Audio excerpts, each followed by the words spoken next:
Good morning, Trisha. Yeah. Yep. I didn't laminate anything, so.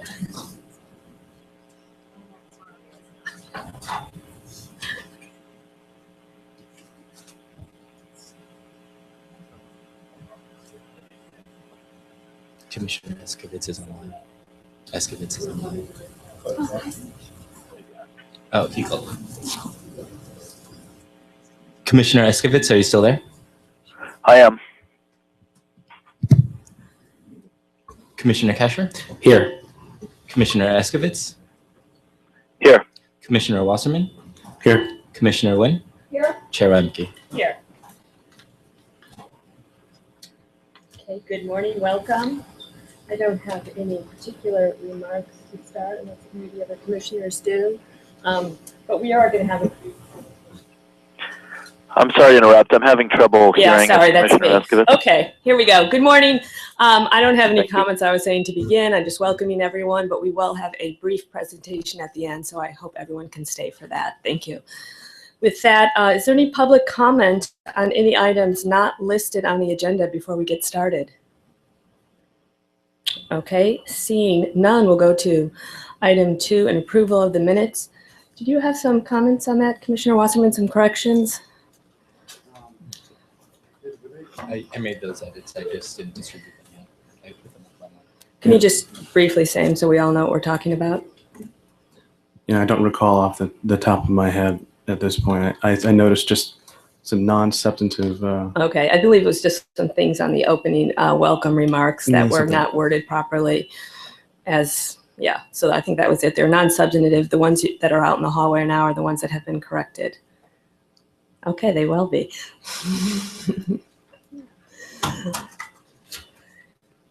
Is there a motion? I move approval of the minutes. I'll second. Commissioner Kesher? Yes. Commissioner Escovitz? Yes. Commissioner Wasserman? Yes. Commissioner Nguyen? Yes. Chair Remke? Yes. Okay, well, we're going to move to item 3, which relates to amendments to our regulations.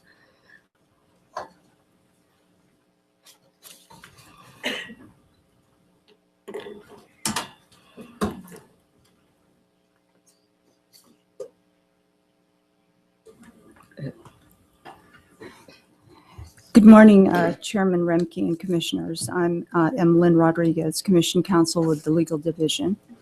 I'm presenting for adoption proposed amendments to Regulation 18215, dealing with payments for fundraising events from lobbyists and lobbying firms.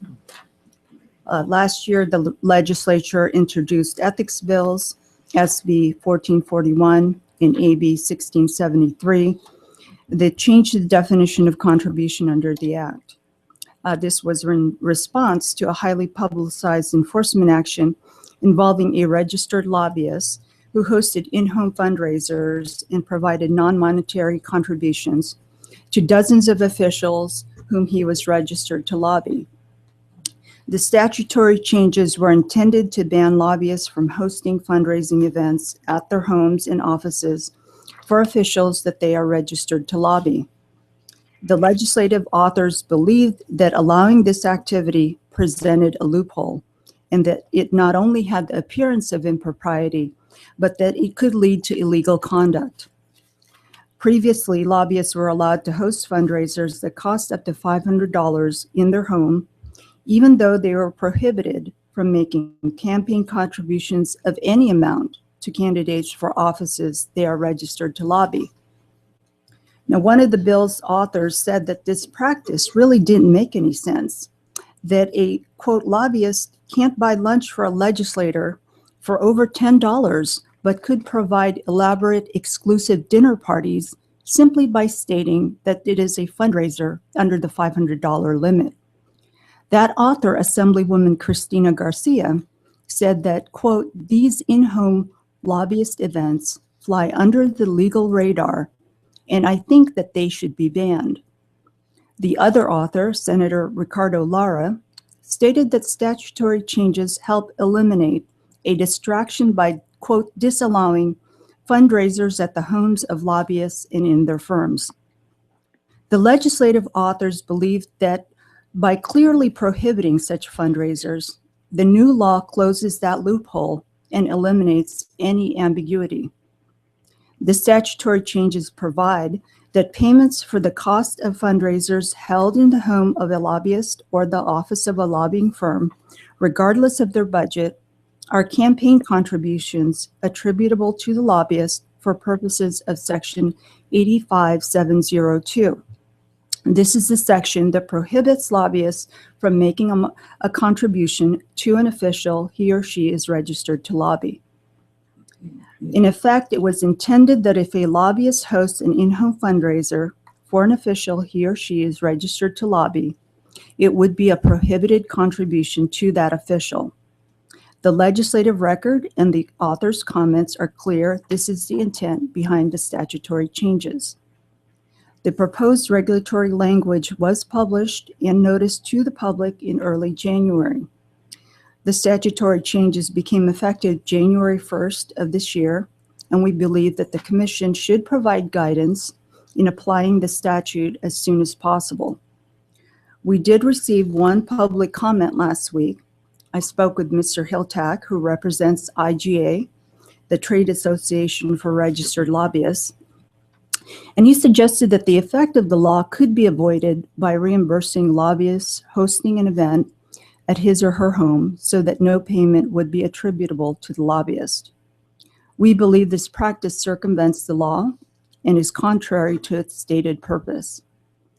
The regulatory proposal before you incorporates the statutory changes and also provides that a payment from a lobbyist holding an in-home fundraiser for an official he or she is registered to lobby may not be reimbursed by any person. The proposed amendments give the new law meaningful effect and fully implements the legislative intent. We believe the Commission has the authority to effectuate the purposes of the Act through regulations and to avoid a result that would subvert those purposes. Section 81003 states that the Commission may liberally construe provisions of the Act to further its purposes, to increase the public's confidence in the political system, and to reduce the appearance of impropriety and undue influence. So staff recommends that the Commission approve the proposed amendments to Regulation 18215. Thank you. Any questions or comments from the commissioners? Maybe later if possible. Okay. Is there any public comment? Do we have Mr. Hiltak here?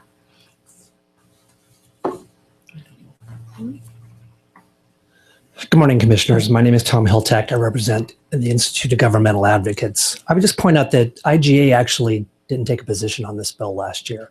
I think if I had my druthers, I wish that the legislature would have done a better job drafting the statutory amendments. But I'm going to jump in Sure. a couple times if you go through your, Sure. I am sorry not to be rude, but that's one of the things that I guess what I'd say troubles me, because we are here now to implement the statute as drafted. Yes. And you have some problems with the drafting of the statute.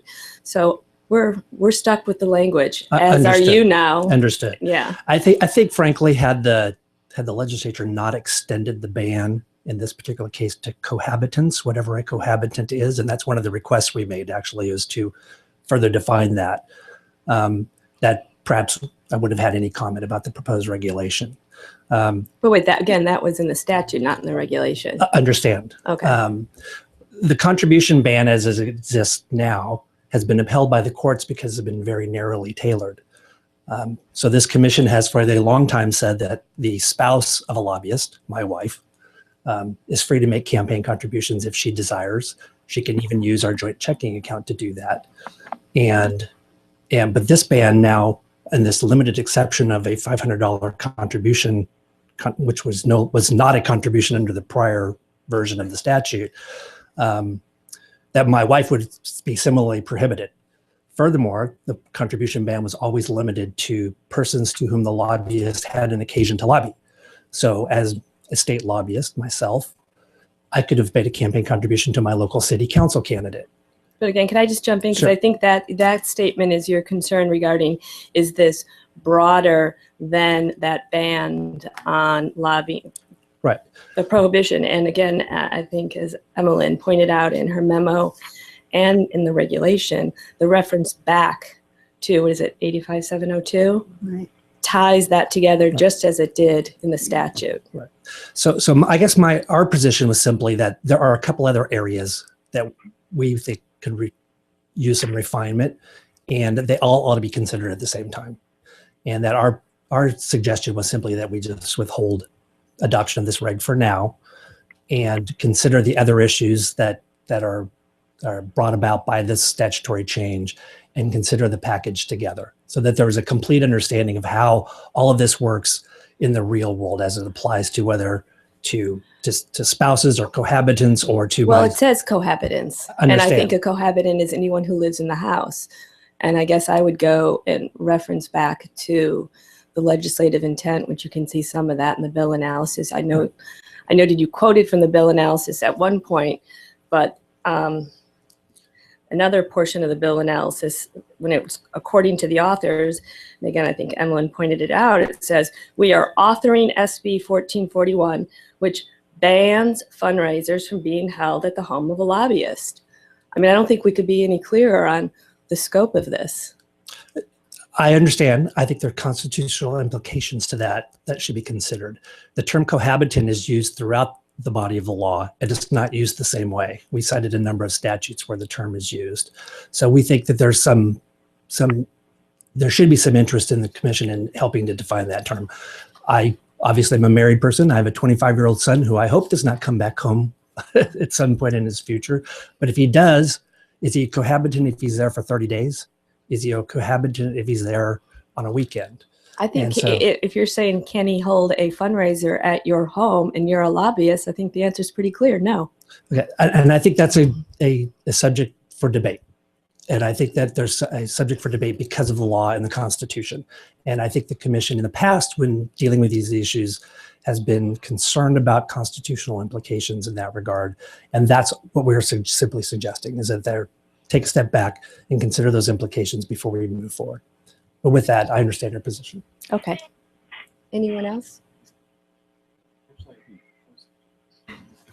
I was hoping you might elaborate on, in your comment letter, you have a section where you make an argument that the non-reimbursement is the expansion of the scope of the statute.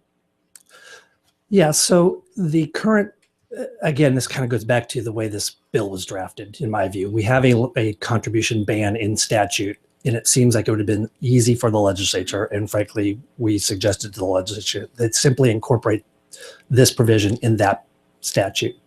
So, for example, it says a lobbyist cannot make a contribution, and it could have said, including any fundraising event held that would otherwise be defined under 82013. Would have been easy to do. The current definition of contribution and the regulation of the FPPC obviously contemplates, it is applied beyond lobbyist activity, and it applies to all payments. And so forget that you're a lobbyist, if you receive reimbursement, then you haven't made a contribution. So if I'm a non-lobbyist and I hold a fundraising event at my house or in my office, or I pay for some vendor expense and I get reimbursed by the campaign, I haven't made a contribution. If my reimbursement has been full and complete, then I haven't made a contribution. That's the way the statute works now, and it has from the beginning. So what I'm suggesting is that within the context of the statute itself, you have a definition that says reimbursement is not a contribution, but your reg says reimbursement is prohibited. And so, again, I think this is a bit of a... I think that was raised because my understanding on some of the history of that is that there was an ethics training where this was raised by the lobbyists saying, well, what if we get reimbursement? Are we okay? And again, I mean, so help me understand how, if the clear intent is to ban fundraising events at a lobbyist's home, we can allow it as long as it's reimbursed. How do those two go together? Again, I think I would say that, again, this is maybe a solution in search of a problem. I don't think this really occurs very frequently, and I don't think lobbyists are looking for a loophole. But my wife might want to hold a fundraising event for a city council candidate in my home. Could she get reimbursed for that? And so again, I'm just suggesting as a policy matter, all of these issues are related and all ought to be considered at the same time. Okay. So this question is to staff. Could you just tell us how delaying adopting regs affects the commission? I mean, the law has taken effect already, so I know we are in need of regulations, but what happens if we're kind of flying without regulations for some period of time? Well, I think some of the issues that have just been raised also indicate that we need to provide guidance as quickly as possible. And I know that in the past, we would do advice letters. We don't think that there's a lot of controversy on the issue of that are being raised. We think we do want to follow the literal language of the amendment to the extent that it deals with cohabitants and those other issues. To the extent that Mr. Hiltag has an issue about holding a fundraiser in his house where his wife is, the one actually doing it, we'd be more than happy to do an advice letter. But we do think we need to get the actual concept out there so that people don't inadvertently violate the rules. Right, so that would be my intent also. But if you would just commit to continue to working on these, and if we do need refinement, I would be interested in having a discussion in those, but I will be supporting these regulations as drafted. Okay. Anyone Very else? good. Thank you. Thank you very much. One other question for Sure. staff. And that had to do with the statute drafted with respect to fundraising events held at the home of the lobbyist versus the statutory exemption that included meetings and fundraisers. I mean, does this statute, as drafted, obviously understanding what the intent was, actually maybe not understand, was the intent of this statute to also prohibit meetings at a lobbyist's home? Well, if there is a meeting at a lobbyist's home where there are contributions provided, then it would be applicable. It says meetings or fundraisers in the statute, and the statutory changes refer to fundraising events. Fundraising events is not defined under the Act, and we would broadly construe that to include a meeting where there is money raised. I guess it's to get around what you call it Right. versus what the intent of the gathering is. Right. Yes. Okay. I'll move to approve the amendments to Regulation 18215. I'll second. Commissioner Kesher, Yes. Commissioner Eskovitz, Yes. Commissioner Wasserman, Yes. Commissioner Nguyen, Yes. Chair Rumkey. Yes. This motion passes. Okay. Thank you, Emmeline. All right. Item 4. Further amendments to our regulations. This one regarding the Legal Defense Fund.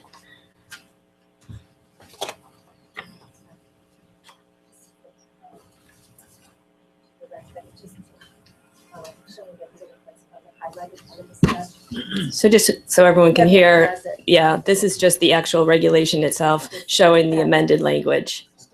Statute, sorry.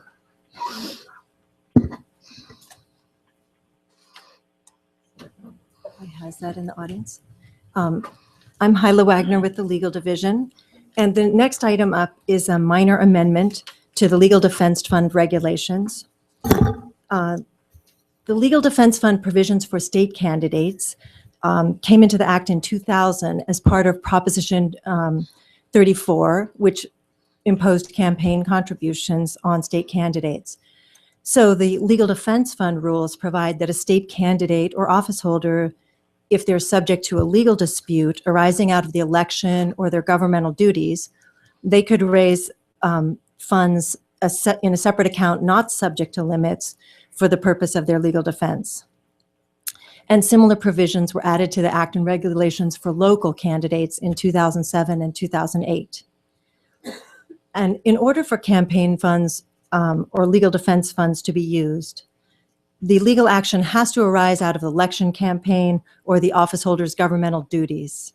For example, an office holder can use campaign funds or legal defense funds if it's an action for campaign reporting violations or conflict of interest violations, but they can't use campaign or legal defense funds if some action involves them fraudulently filling out their healthcare forms, or they're being sued by an employee of their private law firm, because these actions don't arise out of their governmental duties.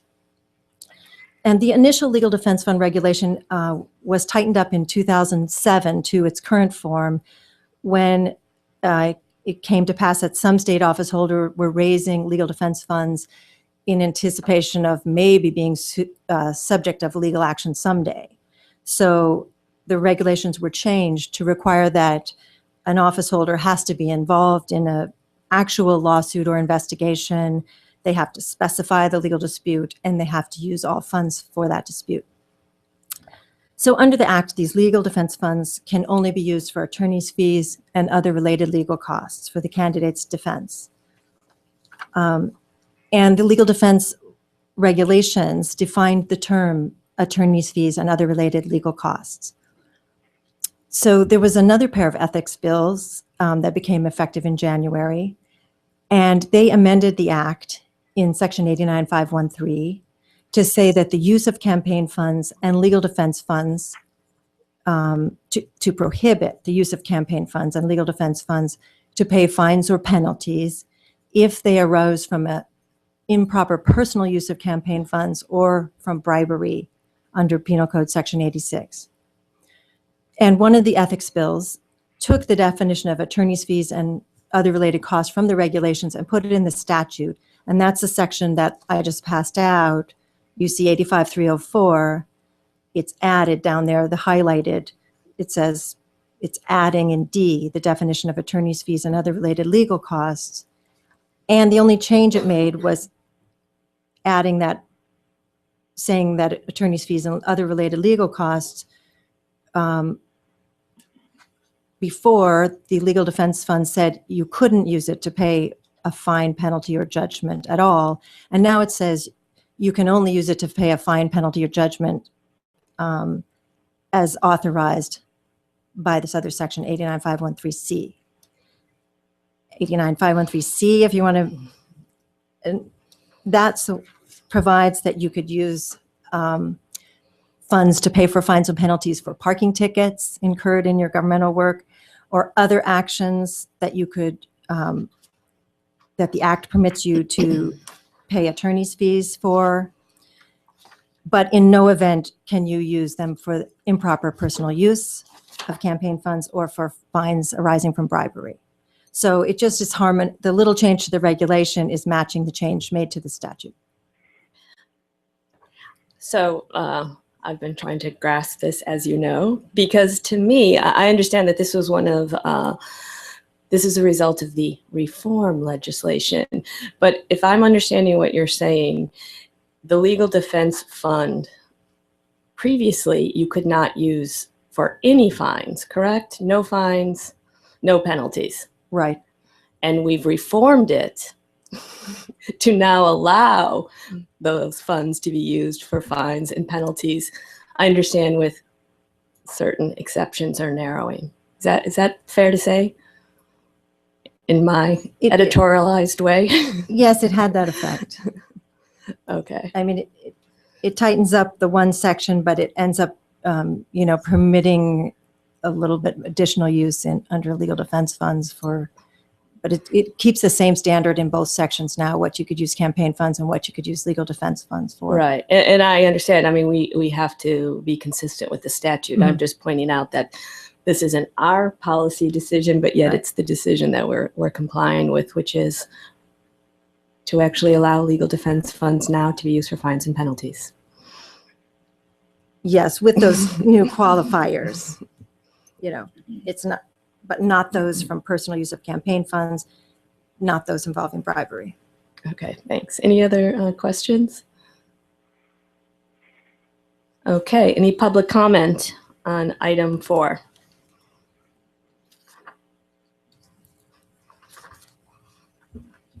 Oh. Okay, go ahead. Quick things. And I hate to be the person who points out the comma but I guess I am. I know in the statute, when it says in section A, Are you on which one? Are you on 85-304? 85304 Okay. A, civil or criminal proceedings or administrative proceedings, there's no comma in there in the regulation. There's a comma after civil or criminal proceedings, comma, or administrative proceedings. And it seems small, but we know commas can do things down the road. I So, see. On the regulation on page 3, line 12 Yes. there. Yeah. Um, I'm not stating a preference for style of drafting. I'm just saying let's just make it as But- identical as possible. Yeah, maybe we should just match the statute. That just was in there from before. Mhm. Well, for defensive. Yeah, And then- I don't think we need the comma there. Then the one other question was, Take that out. so if campaign funds, if say this is a defamation action related to the campaign or something, and it actually amazingly is proven despite the whole public figure analysis, etc., and there are punitive damages involved, is that something that's been contemplated in this? What campaign funds can be utilized for with respect to judgments? Well, it's contemplated. I know it's specifically mentioned in section 89514, which is the another section which specifies what you can use campaign funds for, and it talks about you may use campaign funds for an action to enjoin defamation and defense of an action to enjoin defamation. Mhm. Is that helpful? And if you are unsuccessful in a defense against a defamation lawsuit, and there's a judgment related to that activity that you undertook, campaigning and whatnot, is that something that the candidate's going to turn around and say, well, I'm going to pay that out of my campaign funds, or sorry, legal defense funds or whatnot? Well, if it's permitted, So perhaps there's an argument. did it sound like it could come under 89514? If it can come under 89514, you could use legal defense funds for it. I think you could just use it to defend, but not to bring an action. We have advice letters on that in the defamation context. Okay, well, I mean, the statute sort of is what it is and then comes out of it.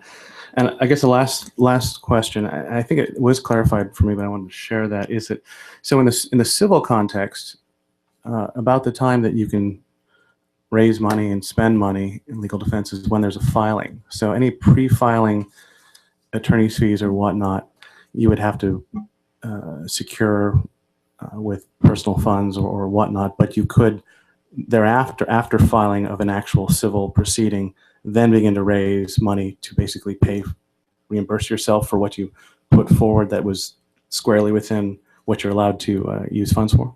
Yes, we looked at that question, and I think that would be within the scope of the statute that you could do that. As opposed to criminal, where it's once the investigation begins, then you can begin. All right, thank you. Any other questions or comments? I'll move to approve the amendment to regulations 18530.4 and 18530.45. Commissioner Kasha, Yes. Commissioner Eskovitz, Yes. Commissioner Wasserman, Yes. Commissioner Nguyen, Yes. Chair Ramke. Yes. Thank you, Hyla. Okay, item 5. Just to clarify, there's no action required by the commission on this, but Bill is going to bring us up to speed. Thank you, Chair Ramke, and good morning, Commissioners. After much anticipation, we are here today to unveil the newly organized structure for the conflict of interest regulations. Because the Commission has already approved this procedure, as Chair Remke just pointed out, staff is not presenting anything new for adoption today.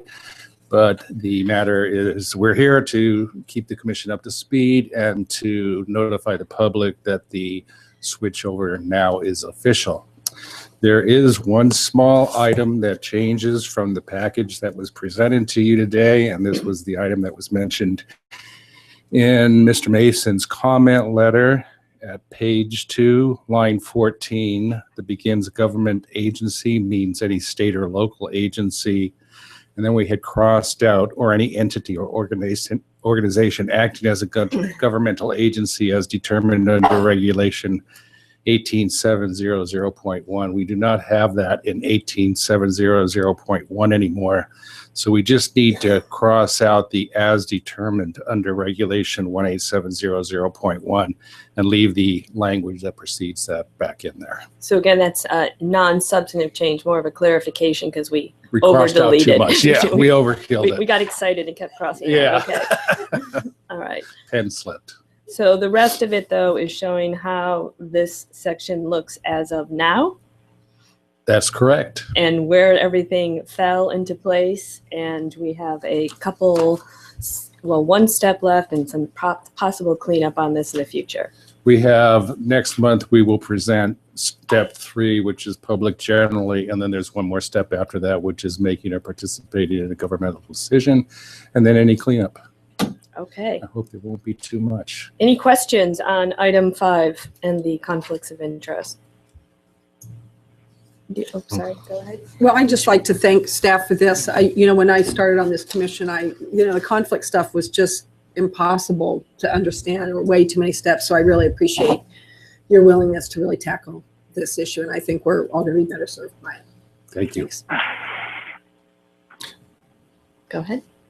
So the governmental agency language would continue to say means any state or local agency or any entity or organization acting as a governmental agency, but the surplusage about a regulation that doesn't exist. Right. Goes away. And then if we later do come back and define it in a regulation, we would plug that back in there. But it's not there now. That So one's- it's that's- non-existent right. point. Yeah. Right, but the sort of the jury's still out on Siegel, that one. but the In re Siegel kind of language is still acting as a government agency. That's correct.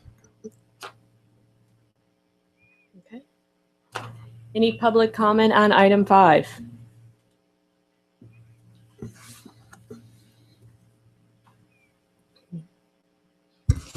Good morning, Madam Chair, Commissioners. Jennifer Speck with the California Association of Realtors. We just wanted to come and thank staff for all their efforts on amending the conflict of interest code so it's more understandable, readable, and usable by the public. We look forward to seeing the regulation adopted as we go forward and allowing for our membership to actually be able to utilize it in the field. Okay, thank you. Any other comment? So we don't need to take any action with No. respect to that surplusage item. No, because again, it was, Bill Actually deleted deleted it as before. part of this, moving it forward. Yeah. So it's really just to keep it consistent It's- and not changing the law is the goal. Make sure we were on the right rulemaking path. John, do you agree? Yes, that's correct. Non-substantive changes usually are done even outside the meeting, so that's a Okay. non-substantive change. All right. Thank Thank you, you. Bill. Thank you.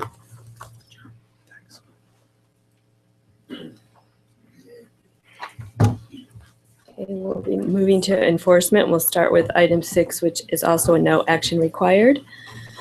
Mr. Rick?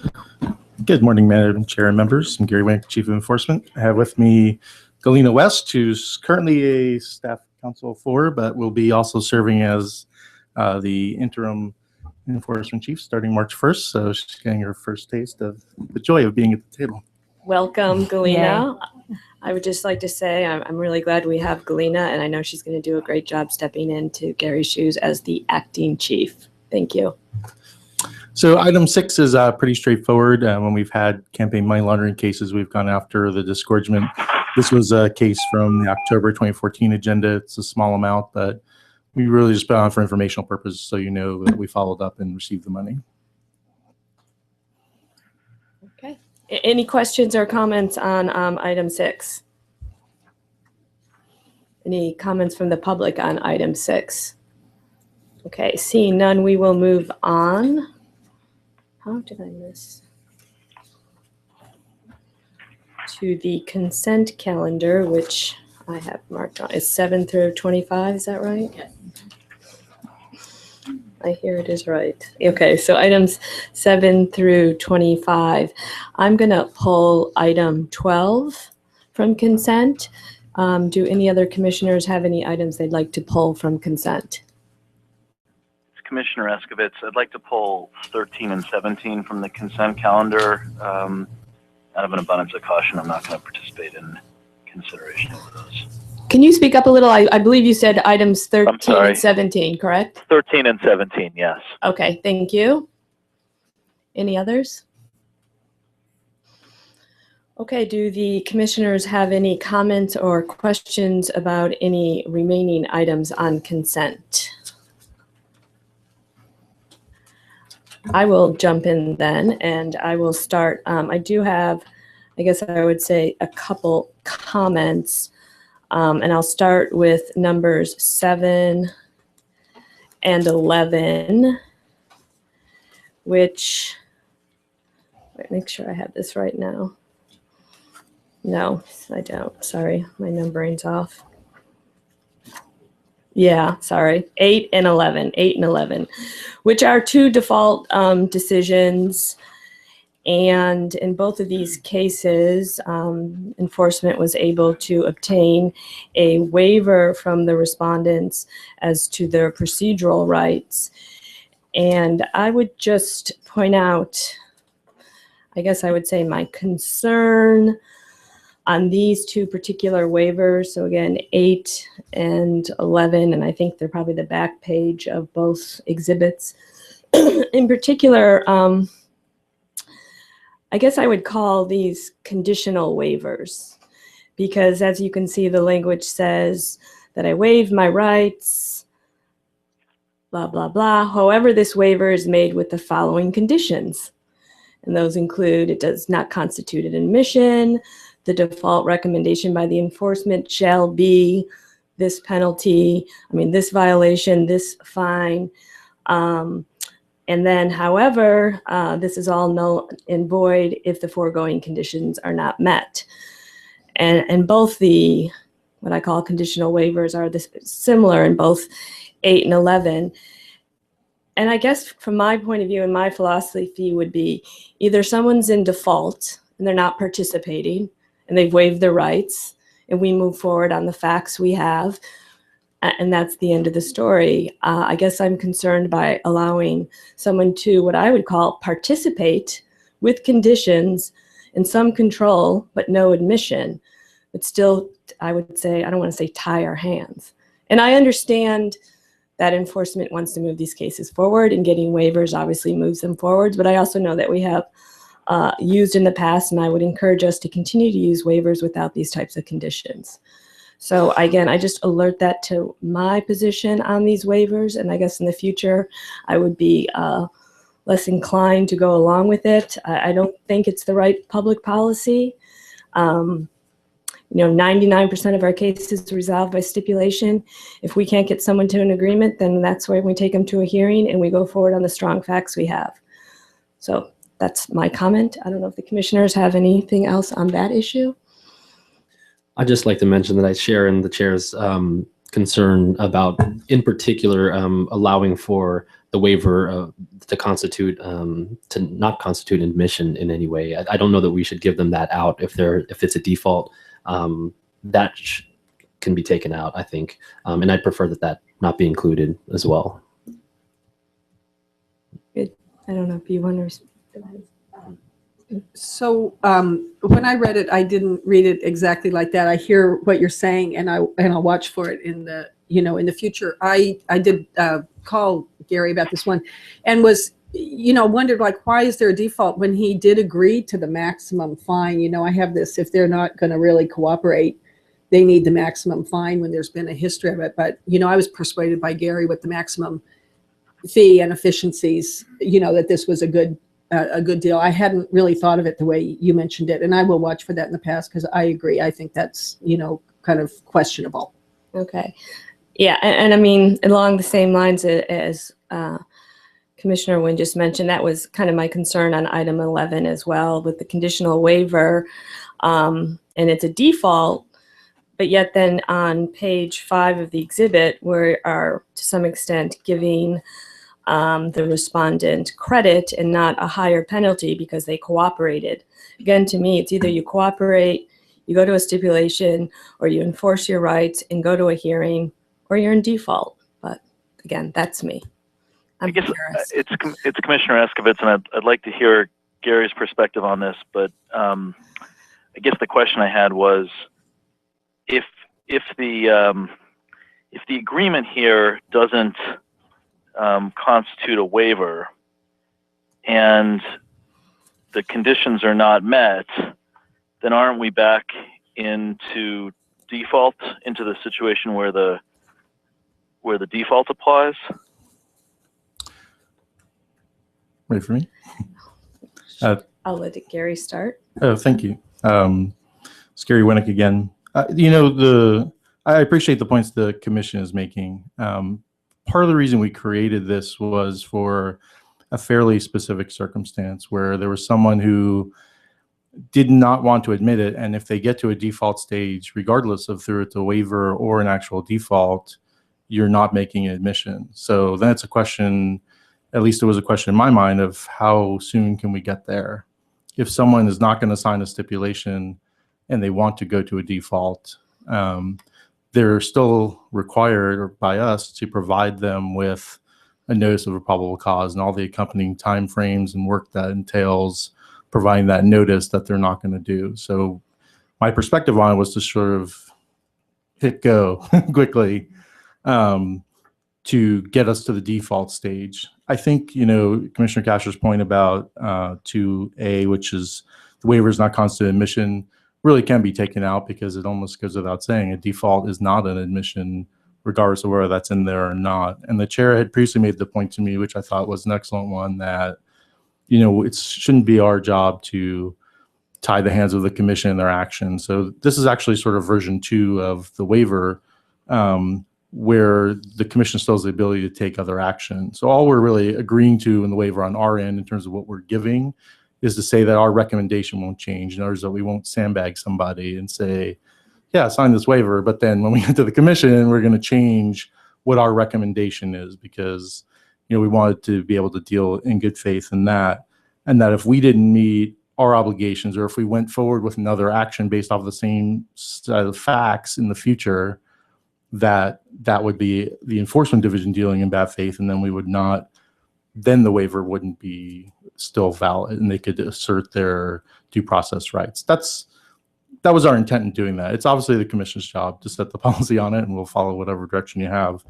But for us, at least it just occurred to me that, there's a lot of time to be wasted for someone who's looking for a default anyway, where we could sort of get to that. And as you know, we deal with an awful lot of cases down there.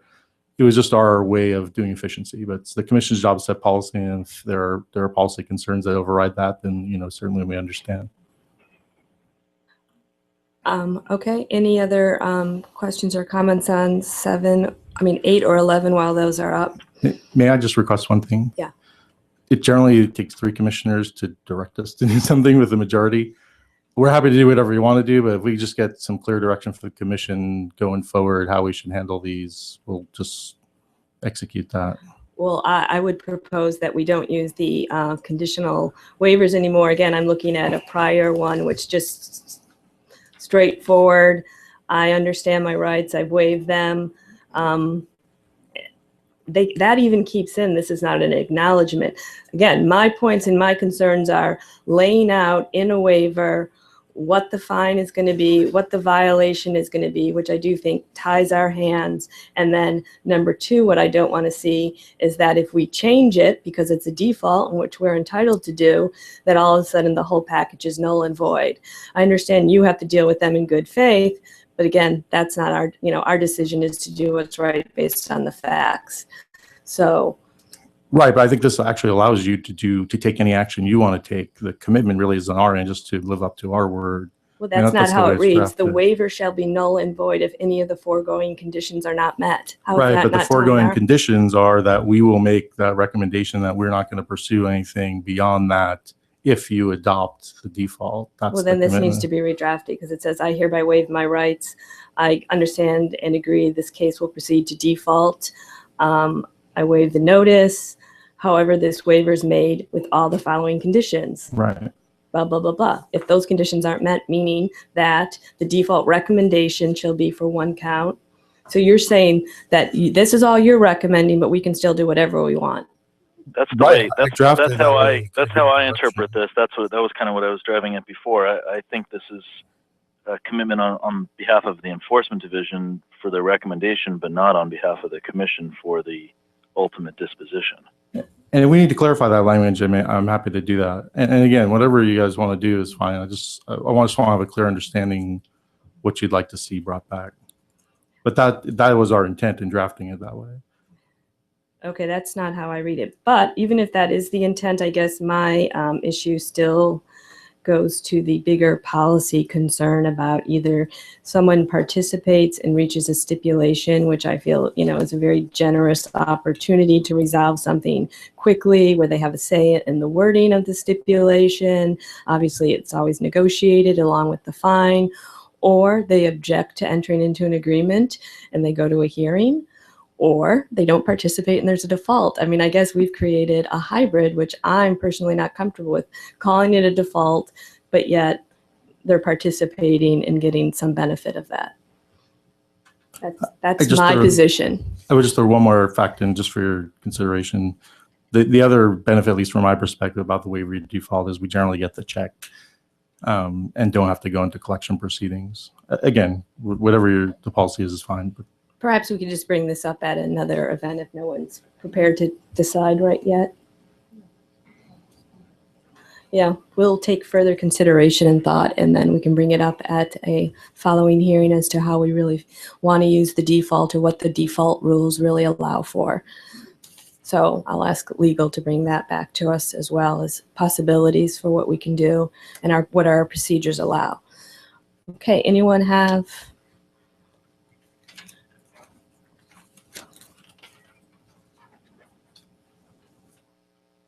Any other comments or questions on the consent items? Okay, are there any public comments on the consent items? Okay, seeing none. I'll move to approve the consent items numbers 7 through 25, with the exception of 12, 13, and 17. I second that. Commissioner Kasher, Yes. Commissioner Eskovitz, Yes. Commissioner Wasserman, Yes. Commissioner Wynn, Yes. Chair Remke. Yes. This motion passes.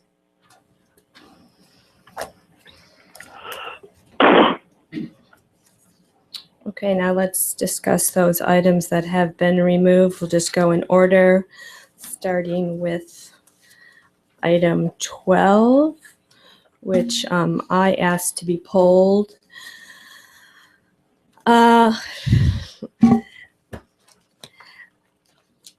My concern with this case is the statute of limitations. And as we all know, as set forth in the default decision, this is in regards to a city council race in April 2006. And it regards non-filing and late filing from 2006 to 2014. The amended exhibit attached to this default pointed out in the analysis that enforcement believes that the 5-year statute of limitation on the violations was told due to fraudulent concealment on the part of the respondent by concealing, I guess, the facts in the statements he did not file. I think that is a overly broad use of the exception to the statute of limitations.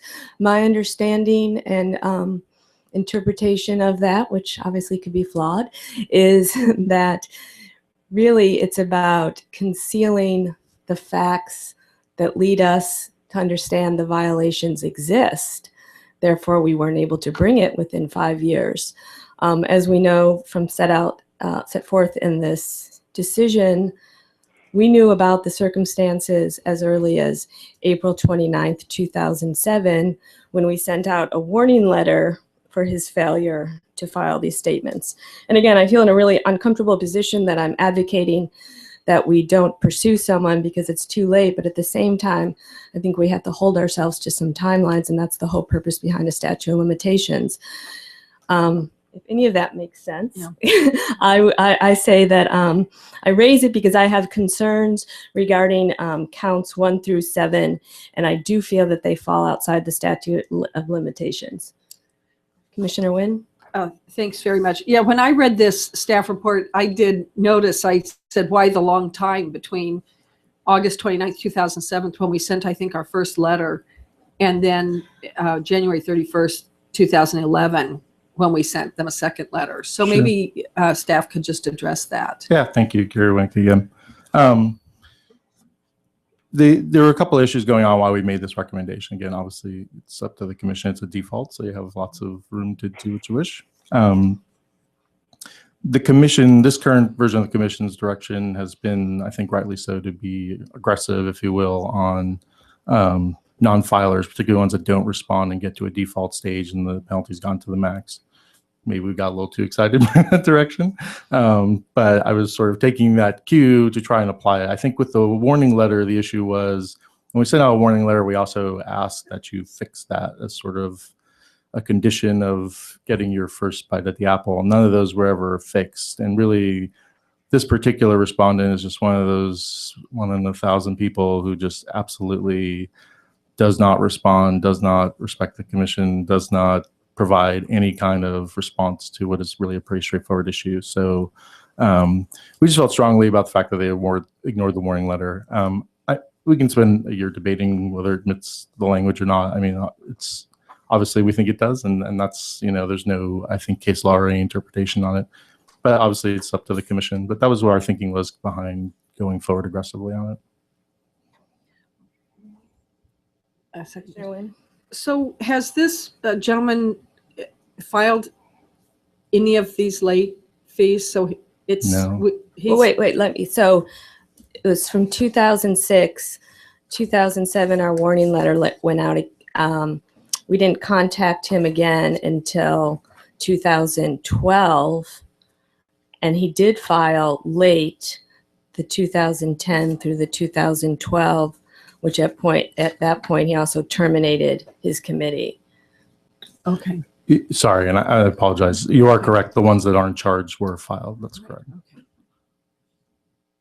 Anyhow, I really do have a concern, just again, with the first 7 counts.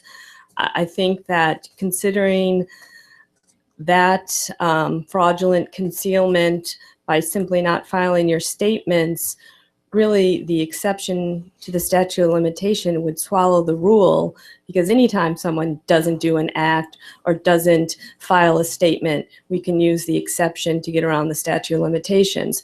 I mean, from my point of view, it's true to the law and to our obligation if we would let those first 7 go and focus on the ones where the statute of limitation is not at question. I mean, I'll say that I did consult with the legal division on this issue, and they also have concerns, and I believe there is a case on point. And if any of the commissioners want to ask anything of John, he is here to respond as well. Did you say case on point, Commissioner Eskovitz? Did you say case on point on which issue? On the fraudulent concealment? Yes. Meaning? So what I don't disagree with. I mean, I understand your concern that the failure to file in and of itself constituting fraudulent concealment would be a very broad and, in my view, questionable interpretation of that concept. But what are the implications? I mean, statutes of limitation are waivable, right? So I think so. In the context of a default, what does that mean? I'm kind of interested in legal's view on what does that mean here. I mean, this isn't a situation where someone's contesting charges based on the statute. Well, Commissioner Eskovitz, in all honesty, we didn't look at that specific question. We did look at the issue of what it took to show that there was intentional concealment. And there is a case that involves Political Reform Act. It's way back in the 80s. It's like a boat right. And it seemed to deal with the same issue of just using the failure to disclose as intentional concealment. I would just off the cuff, without having researched this, I would say just because somebody defaults, it doesn't excuse us for not meeting the statute of limitations. But I'm more than happy to have legal research that issue and come back to you if you'd like. I honestly can't comment. I haven't been privy to the legal research, the legal's opinion on it all. Unless there, I mean, my proposal, and if this isn't acceptable, we can either put this over or you can vote otherwise, but I would move to strike counts 1 through 7, which I believe fall outside the statute of limitations, and move forward on 8 through, I mean, we still have quite a number of counts here. How many of the 8 through 17. It counts 8 through 17, which would still result in a $18,000 fine for this 2006 city council race. I just had a question. Aside from what's been provided to us factually, is there any other facts that may exist that might have told the statute of limitations in this situation under any other circumstance? I don't believe so, Commissioner. None that I'm aware of. It's Commissioner Eskovitz. I'm fine with the chair's proposal. I have a question. So if the counts in question are determined to be outside of the statute under whatever interpretation if the commission chooses to make that process, these things haven't been filed. Is that correct? That's correct. The ones that are listed in the exhibit have not been filed. 2006 through 2009, and then he filed the 2010 through 2012. Correct. Mm-hmm. I mean, even though I'm very actually tend to be in agreement with the chair, I'm just trying to think about consequences, the liberal construing of the act, what the public then is deprived of, and with respect to compelling of filing, if the public is therefore no longer able to, have the mechanism of ever getting these brought to light. Well, But yeah, I mean, I don't want to debate this too much or start to sound too much like an advocate on one side, but we do have the 2012 with the termination of his committee filing. Again, I think it's a certain standard. I understand the public's concern, but the public must have trust in us as well that we're going to follow our own rules and regulations is how I feel. And I think to the extent we can uphold that, even if we're, on the fence, I'd rather be on the fence of the good due process. I'm actually not in disagreement. I'm just trying to, sort of for myself, flesh out the other portion, because actually sometimes I find myself saying, well, why are we so liberally construing? I think that's beyond liberal construction, and now I'm exploring the other direction. But I tend to be in agreement on that, with that one concern that the public will continue to miss out on that information. But I guess we'll just have to be able to deal with that in the future and how we proceed on these sorts of things. Any other questions or comments? Any public comment on item 12? Okay, seeing none, I would move to approve the decision striking counts 1 through 7. And as I said, that would be the remaining counts with a remaining fine of $18,000.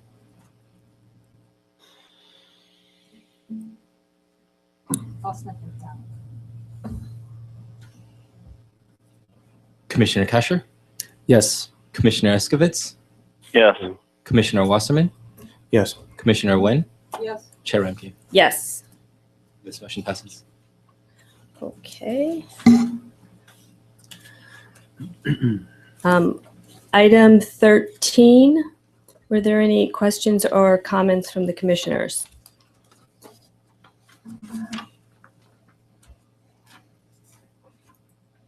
Okay, I move to, pardon me? Oh, sorry. Any public comment on item 13? Okay, seeing none, I move to approve item 13. Commissioner Kasher, Yes. Commissioner Wasserman, Yes. Commissioner Wynn, Yes. Chair Remke. Yes. This motion passes. Okay, then we have item 17. Any questions or comments from the commissioners on item 17? Any public comment on item 17? Seeing none, I move to approve item 17. Second. Commissioner Kasher, Yes. Commissioner Wasserman, Yes. Commissioner Wynn, Yes. Chair Remke. Yes. This motion passes. Okay, thank you. I think that's all. Thank you, enforcement team.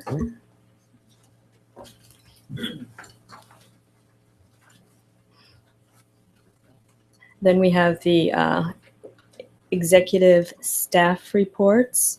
Are there any questions or comments regarding those reports? I would just point out at this point on the ledge report, and Suki can come up if you have any more questions, but that right now at this point, my understanding, there are only two bills pending on the Political Reform Act. We'll see if something more comes in, but I'd also just like to alert the commissioners that staff is working with the legislature and some members on some ideas for things we've talked about, streamlining and simplifying, deleting redundant reports, and some items along those lines. Nothing is in print, nothing's finalized yet, but as soon as we have something, and I hope we'll be bringing something back in March to share with the commission. Any other questions regarding the reports? Just with respect to outreach, I continue to get lots of calls from people, and I direct them to how they can get information from the FPPC, that it's all there for them. We have all these wonderful manuals that we've approved that have these very good examples, which are very helpful. With respect to those folks who have questions, which may even be beyond our purview with respect to enforcement, they can contact enforcement directly. They don't need to contact a commissioner, because we're just going to pass that along to the right people. But it's nice to have all those things in place. Yeah, it's great. The manuals are working well, I believe. And we are doing a lot of outreach this year, especially since it's a non-election year. We have a little bit more availability and time. So we're doing more seminars and presentations than maybe we could have done last year. So. Okay. Erin, do you want to take the lead on? Well, to address something we all are aware of and are saddened by, this is Gary Winnick's last commission meeting as our chief of enforcement. His last week is, well, we'll see if he shows up next week, I guess, but formally his last day is February 27th, next Friday, which saddens us all greatly, as it's been well known. He has been a force of nature for the commission and for the public, and we will all miss him greatly. We have a resolution for you, Gary, so you can add one more thing to your new office, wherever that may be. So if everyone will indulge me, I can read it for you. Do you want to come up here? We even framed it for you. Okay, so resolution of the California Fair Political Practices Commission. You could say it. It might take a minute. The California Fair Political Practices Commission, pursuant to its statutory responsibility for the impartial and effective administration, implementation, and enforcement of the Political Reform Act of 1974, and in order to effectuate its purpose, does hereby announce and proclaim and resolve that Gary S. Winnick is recognized and honored for his loyal and dedicated service to the Fair Political Practice Commission. Now, therefore, be it known to all persons that whereas Gary S. Winnick is concluding more than 5 years of service as the Chief of Enforcement of Division with the Fair Political Practices Commission, and whereas Gary S. Winnick led the Enforcement Division to adopt systems and procedures to focus on prosecuting the most serious violations of the Political Reform Act and aggressively compelling compliance with the Act, And whereas Gary S. Winnick was recognized as a 2013 California Lawyer Attorney of the Year in the category of government law for his work on the campaign money laundering case that revealed a nonprofit with connections to national organizations as the true source of major illegal contributions. And whereas Gary S. Winnick has worked tirelessly during his tenure to ensure that the goals of the Political Reform Act are realized, all to the great benefit of the Commission, its staff, and the public interest.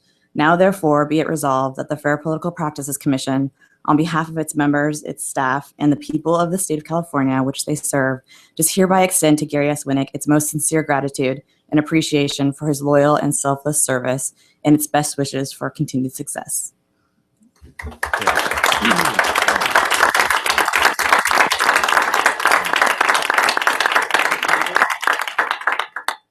I'll just add, Gary, we've only worked together briefly, but I think that your excellent reputation is well deserved and you will be missed here at the commission. And Commissioner Wynn? Yeah, I'd like to add something too. Gary and I have known each other a long time before I got here. And when I was appointed, I was so delighted to be able to work with you. And I just wanted to say that the commission has been so well served by you, and we're in a much better position moving forward thanks to your really hard work.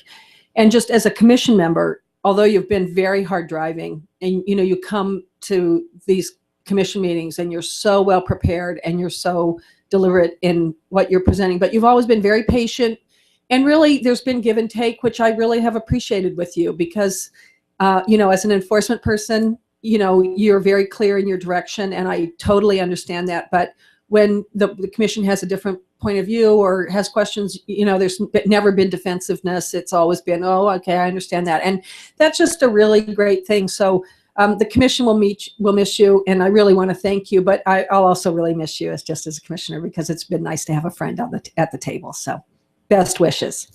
Mm-hmm. Gary, it's been a pleasure working with you. Grateful for all the work that you've done on behalf of the commission. Reducing the backlog of cases is something that was significant when I first came on board. I was very impressed with. And just your diligence and the integrity brought to the position and the work that you've done. Truly appreciate. And I talk to people out in the community often, and you have truly enhanced the reputation of the commission and been involved in some of the more significant cases that we've had here at the commission. So for that, I'm grateful and thankful for your work. And the state is grateful as well because you've done a great job. Yeah. Anyone else want to add anything? Yeah, I'm sorry I'm not there for this, Gary, but I just wanted to echo what everybody else said. I think force of nature is probably the single best description I've heard. It's been quite a run, and we all appreciate everything you've done for the commission and the public. Gary, I want to echo what was said about particularly your professionalism, your ability to sit there and really allow us to do our job and watch you do your job. That's been really a rewarding experience. But I wanted to thank you personally because one of my goals when I was appointed was not to have 4 years out, kind of have a sense of what's going on, but really dig into things. And I really appreciate your patience, particularly my first year, as I peppered you with hypotheticals, news articles, questions about prior decided cases, etc., things that we could talk about. And I really think that's helped me to do what I'm here to do. And I really appreciate that because I felt that was something really above and beyond. So I personally appreciate that. Thank you. Yes, please do. First of all, thank you very much for the plaque and for the warm sentiments. I really appreciate it. None of the job could have been done without a commission that allowed me to go do it. So I am very appreciative of you and the prior commissioners for doing that. I think that takes a lot of courage as well. And I really, it's nice to get this, but there was a giant staff behind me who worked twice as hard as I did and made me look good all the time. And I really am very appreciative to them as well. Well, thank you. I also just wanted to note that we do have a resolution for Mr. Morazzini because he left us so quickly to take his other job. We weren't able to get it together for last commission meeting. Is mine bigger? I just want to. Yeah. Of course, Gary. Of course.